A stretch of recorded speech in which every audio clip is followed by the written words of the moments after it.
KCRA3 investigates the dangers of driving high. Last night, we showed you a behind-the-scenes look at how prosecutors test blood for marijuana after a crash. Prosecutors say it's dangerous to smoke and drive, but once the cases get to court, there can be significant challenges. Per se limit on a marijuana DUI. So, for example, you can't say, like in alcohol, if you're above 0.08, you're under the influence. There's no magic amount in marijuana DUIs.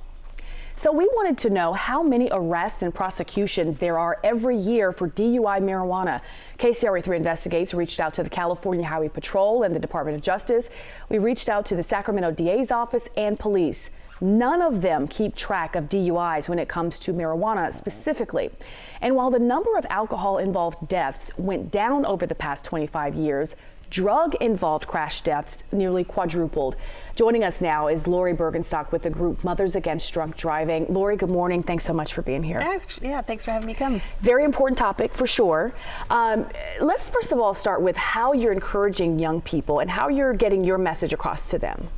Well, we go into schools and we have a program where we talk to them about the dangers of underage drinking and, of course, underage drug use, and talk to them about all of the things that possibly could happen if they decide to drink or smoke marijuana. Explain for people who may not understand, what are some of the specific dangers of driving high with marijuana?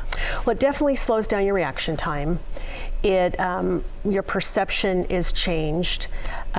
Lots of lane waving, not being able to hear as well, not being able to see as well. It's going to change everything about how you drive. Mm-hmm. It's interesting because in California, because it is legal, a lot of people have this misconception that because it's legal, I can drive and still be high on this drug. Do you think young people underestimate the dangers of that?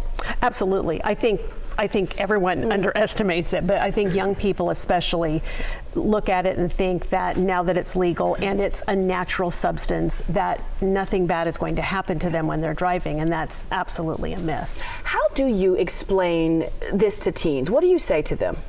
Well, we talk to them about the fact that, first of all, their brain is still developing, so what Matt encourages them to do is to not to do anything until they're 21 years of age and it's legal and they can start make that decision well. And talk to them about the things that could happen if they choose to smoke pot. What should parents be talking to their kids about? I think just being super honest with them about what some of the ramifications can be. If you're not sure because you have never smoked it, there's lots of information on the internet, but what we always tell parents is open up that line of communication, because you want your child to talk to you now, and you especially don't want your child to drive themselves, but to get in the car with someone else who's been under the influence of anything. What are some of the challenges that you're seeing with getting this message across? I think part of it is media. It's glamorized. Drinking is glamorized. Doing drugs is glamorized. And I was encouraged. I did a presentation to a middle school audience last week, and I asked them if it's more dangerous to drive under the influence of marijuana than alcohol. And a lot of times teens will tell me no.